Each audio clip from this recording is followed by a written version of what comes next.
Welcome back. We're continuing the news. Police Commissioner Major General Anthony Anderson has given yet another clear indication that the police will be going after people funding criminal activities. At a media briefing today, he disclosed that a multi-agency approach will be used to target money laundering. We have the details in this report. Let me serve notice today. We are going after the money.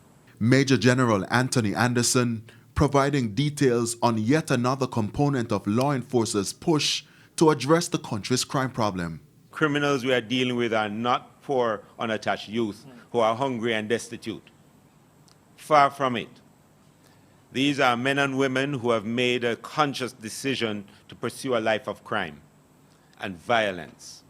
They are amassing considerable amounts of wealth, and they are using that wealth to purchase guns, to hire gunmen, and support gangs.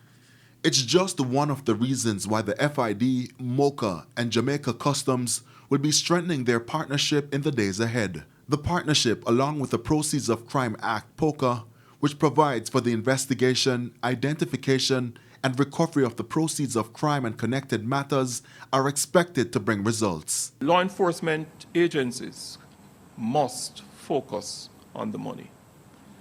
We have to take the benefit out of crime. We are committed to protecting the integrity of the financial system against abuse by criminals.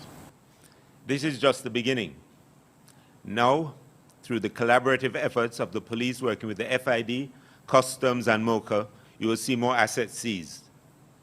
You will see criminals forfeiting their ill-gotten gains. The European Union also has Jamaica on a grey list of countries with a high risk of money laundering and financial crimes.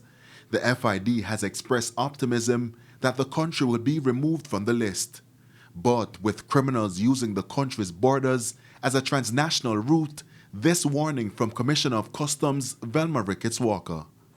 The Jamaica Customs Agency has waged war on persons and criminals seeking to use the channels of trade as an avenue to further their illegal and illicit activities. Therefore, be warned, the JCA remains vigilant and will leave no stone unturned as we continue to enhance our border protection. Anthony Lugg, TVJ News.